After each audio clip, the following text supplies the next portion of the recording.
Hello everyone, thank you for tuning in to our first market update video of 2025. We're in our new office at Compass, right off the Central Avenue across from Windsor Restaurant. It's a great location, we're loving it. It's actually in my neighborhood in Windsor Square, so love for you to stop by anytime and say hello.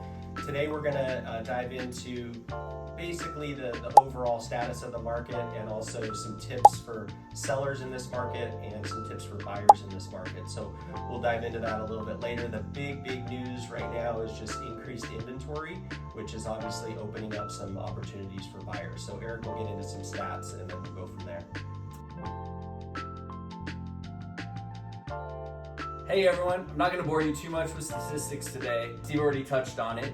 We have had quite a big increase in overall number of homes on the market. So looking at Maricopa County specifically, across all price points, across all types of housing, on January 1st, we had 14,969 homes in the MLS. As of April 21st, we had 20,121 homes.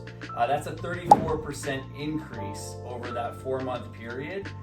So quite a bit of inventory has hit the market, which, like Steve said, with some new options for buyers. Obviously, it makes sellers a little bit concerned about what's going on. Just to kind of give you an idea, this same week in 2024, we only had 13,063 homes on the market. So, about 7,000 more homes currently than last year. So really good news, and the big statistic that I wanted to touch on is we are on pace with last year when it comes to actual sales.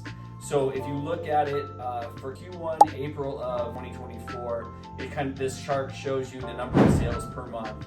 If you look at 2025, they're on track. Now April on the chart, for whatever reason, looks a little bit low in terms of the graph, but the actual number is very comparable to where we would expect it to be this third week of April, with still another week and a half or so to close for the month. We're on pace. We are still selling houses, but yes, inventory is increasing.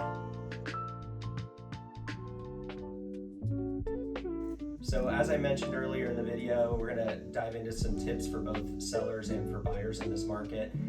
With the increased inventories, the keys for sellers is property condition and pricing. So those two are huge, and we're finding that over and over and over again with our listings.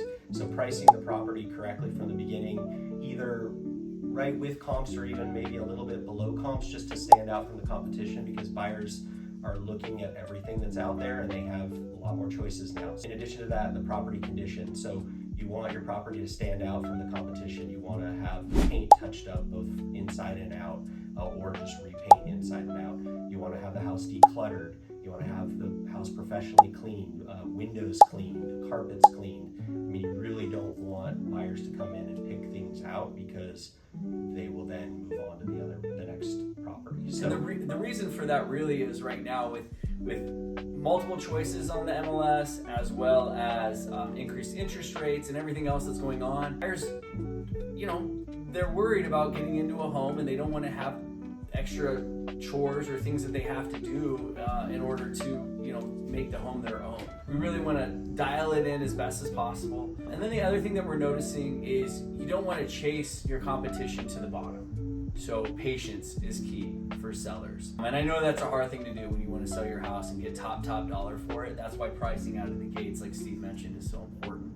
We are seeing in some communities, not necessarily here in North Central, but other communities where there's like-kind homes, so a Model A and Model A match kind of thing, where the sellers are just competing with each other to the bottom in a panic, and thus, taking money off the table.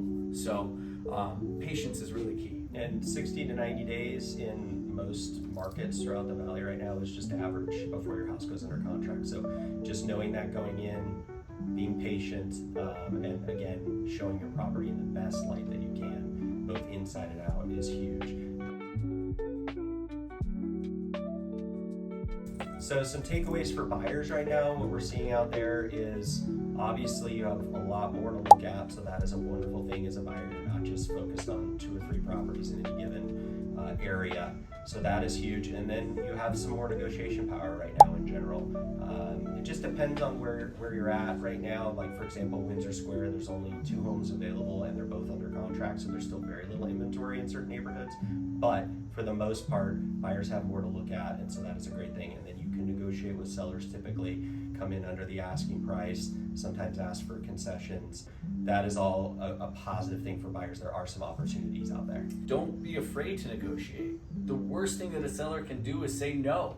And it's our job as the agents on both sides to not hurt anyone's feelings, because that's what everyone's always worried about. We're professionals, we handle that, we can communicate that. So I think making an offer based off of factual data or what is best for you is a good thing. And if it doesn't work, then you at least tried, and then you move on to the next one because there are other choices. But not making an offer on a home and then finding out 3 weeks later that it went under contract for a price that you would have paid, that's going to sting when you see it close. So I think for buyers, it's been such a long period where there wasn't a lot of negotiation room. So while prices are still holding steady, I think making those offers is a reasonable thing to do.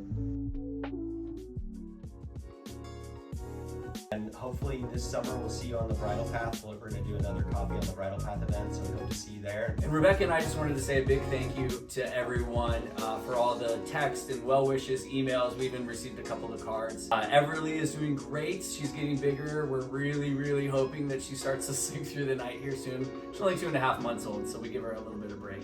But Rebecca's doing well, so just really big thank you to everyone who reached out. It meant a lot. And thank you guys for everything.